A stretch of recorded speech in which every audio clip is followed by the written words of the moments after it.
ছাত্রদের নতুন রাজনৈতিক দলের খবরকে কেন্দ্র করে এখন সরগরম রাজনীতির মাঠ। গত বছরের শেষ দিক থেকে শোনা যাচ্ছিল আসতে যাচ্ছে নতুন এক রাজনৈতিক দল যার নেতৃত্ব দেবে ছাত্ররা।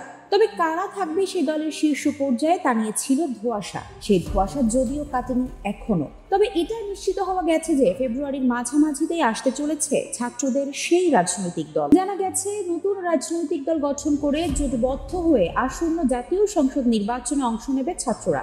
আগামী ফেব্রুয়ারির মাঝামাঝি সময়ে ছাত্র জনতার নতুন দল গঠনের ঘোষণা দেওয়ার বিষয়টি প্রায় চূড়ান্ত হয়েছে। তবে দলের নাম দেওয়া, লক্ষ্য ও উদ্দেশ্য নির্ধারণ, গঠনতন্ত্র এবং ঘোষণাপত্র প্রণয়ন, কমিটি গঠন, কর্মপদ্ধতি নির্ধারণের কাজ সম্পন্ন হয়নি। এসব কাজে ব্যস্ত সময় পার করছেন বৈষম্য বিরোধী ছাত্র আন্দোলনের নেতৃত্ব দেওয়া ছাত্ররা। তথ্য ও সম্প্রচার বিষয়ক উপদেষ্টা নাহিদ ইসলাম পদত্যাগ করে নতুন দলের মহাসচিবের দায়িত্ব নেবেন বলে আভাস পাওয়া গেছে। তবে নতুন রাজনৈতিক দল গঠন ও পদত্যাগের ব্যাপারে এখনো সিদ্ধান্ত হয়নি বলে জানিয়েছেন তথ্য ও সম্প্রচার উপদেষ্টা নাহিদ ইসলাম। বৃহস্পতিবার নাহিদ ইসলাম বলেন, রাজনৈতিক দল গঠন ও পদত্যাগের ব্যাপারে এখনো কোনো সিদ্ধান্ত হয়নি। তবে সরকার থেকে কোনো রাজনৈতিক দলে থাকবেন না তিনি।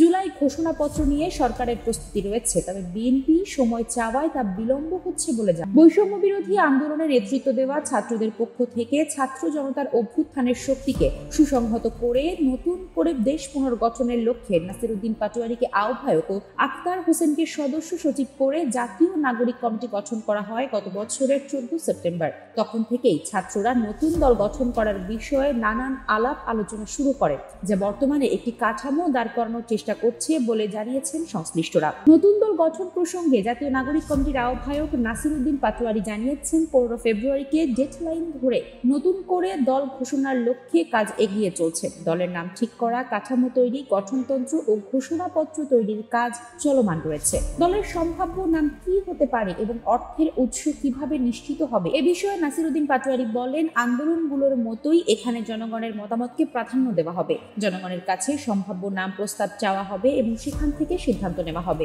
অর্থের উৎস প্রসঙ্গে তিনি বলেন, ক্রাউড ফান্ডিং এর মাধ্যমে অর্থ সংগ্রহের পরিকল্পনা রয়েছে। দলের আহ্বায়ক ও সদস্য সচিব কারা হচ্ছে এমন প্রশ্নের জবাবে জাতীয় নাগরিক কমিটির যুগ্ম আহ্বায়ক আলী আহসান জোনায়েদ বলেন, আহ্বায়ক বা সদস্য সচিব কারণ আমি এখনো চূড়ান্ত হয়নি। এদিকে জাতীয় নাগরিক কমিটির এক যুগ্ম আহ্বায়ক জানিয়েছেন, নতুন দল গঠন হলে তথ্য ও সম্প্রচার উপদেষ্টা নাহিদ ইসলাম উপদেষ্টার পদ থেকে পদত্যাগ করে নতুন দলে যোগ দেওয়ার সম্ভাবনা রয়েছে। তবে যুব ও ক্রীড়া উপদেষ্টা আসিফ মাহমুদ বা অন্য উপদেষ্টা মাহফুজ আলমের পদত্যাগের কোনো সম্ভাবনা নেই। এই যুগ্ম আহ্বায়ক বলেন, উপদেষ্টা 3 জন ছাড়াও বৈষম্য বিরোধী ছাত্র আন্দোলনের কেন্দ্রীয় সমন্বয়কদের বড় একটি অংশ বাইরে রয়েছেন, তারাও দলের নেতৃত্বে আসতে পারেন। নাগরিক কমিটির কেন্দ্রীয় এক সদস্য নাম প্রকাশ না করার শর্তে জানান, নতুন দল গঠন হলেও জাতীয় নাগরিক কমিটি থেকে যাবে। এটা কোনো রাজনৈতিক দল নয়, বরং জুলাই বিপ্লবকে ধারণ করা একটি প্ল্যাটফর্ম। এ প্রসঙ্গে একটি প্রতিবেদন প্রকাশ করেছে জাতীয় দৈনিক কালবেলা।